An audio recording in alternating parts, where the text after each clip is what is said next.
예절의 법칙을 제대로 알지 않고서 인격을 쌓는 것은 불가능하다.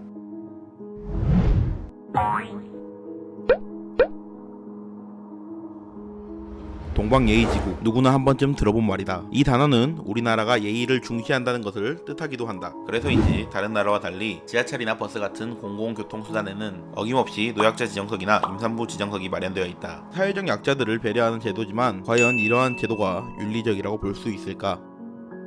한 가지 사례를 들어보자. 지하철에 한 젊은이가 노약자 지정석에 앉아있다. 다음 정거장에서 나이 든 노인이 탔고, 노인은 잠시 자리를 찾다가 노약자석에 있는 젊은이를 발견한다. 노인은 젊은이에게 다가가 노약자 지정석이라며 호통치고, 젊은이는 머쓱한 표정으로 자리에서 일어나 역환으로 넘어간다. 이 과정에서 야단을 치는 노인과 자리에 앉은 젊은이 둘 다 윤리적이라고 생각되지는 않는다. 그렇다면 젊은이가 노인을 보자마자 자리를 비켜줬다고 가정해보자. 이것은 윤리적인가? 보통은 그렇다. 하지만 젊은이가 주변 사람의 눈총을 받고 자리에서 일어났다면 이것 또한 윤리적이라고 할 수 없다. 윤리란 타인에 대한 나의 애정이나 배려 또는 자율적인 결단에서 생겨나기 때문이다. 만약 제도 자체가 우리에게 타인을 배려하는 자율적인 행동을 제한한다면 이 제도는 아무리 좋은 취지를 가지고 있더라도 윤리적이라고 할 수는 없다.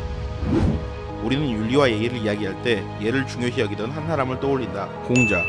그러나 그 역시 그가 집필한 논어를 살펴보면 우습게도 자신이 살았던 춘추시대의 젊은이들이 예의가 없다며 탄식한다. 그렇다면 공자가 생각하는 윤리와 예의는 어떤 것일까? 공자가 태묘에 들어갈 때 일일이 물어보았다. 어떤 사람이 말했다. 누가 저런 추인의 아들이 예를 안다고 했는가? 태묘에 들어가서 일일이 묻고 있더니 공자는 이 말을 듣고 말했다. 이렇게 하는 것이 바로 예다. 논어 8일.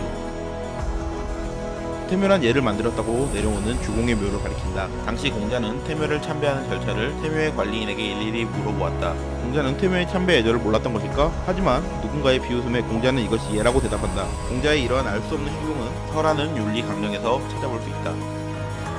자공이 물었다. 평생 동안 실천할 만한 한마디 말이 있습니까? 공자는 말했다. 바로 서다. 자신이 바라지 않는 일은 남에게 행하지 말아야 한다. 논어 위령공. 자공이라는 제자의 평생 동안 실천할 수 있는 행동 강령이라는 질문에 공자는 서라고 대답을 한다. 서는 그가 답한 것처럼 자신이 바라지 않는 일은 남에게 행하지 말아야 한다 라고 풀이할 수 있다. 이제 우리는 앞서 공자가 태묘 관리인에게 참배 예절을 일일이 물었던 것을 이해할 수 있다. 공자는 태묘 관리인이 가장 싫어할 만한 일을 먼저 생각했던 것이다. 만약 공자가 태묘에서 관리인보다 예를 더 잘 아는 듯이 행동한다면 다른 사람에게 예를 알려주는 일을 하는 태묘 관리인의 입장은 어떻게 되겠는가? 결국 공자가 자신의 입장보다 더 신경 쓴 것은 태묘 관리인에 대한 배려였던 셈이다. 이처럼 윤리와 예의는 남을 먼저 생각하는 마음에서 발현된다. 타인에 대한 배려가 없다면 예절은 아무런 의미가 없는 것이다. 이러한 통찰 덕분에 공자는 예절의 맹목적인 추종자가 아니라 동양의 철학자로 남을 수 있었다. 이러한 공자가 노약자 지정석이라는 제도를 기계적으로 따르고 있는 우리를 본다면 어떤 생각을 할까? 동방예의지국이라는 말은 어쩌면 우리의 치부일지도 모른다.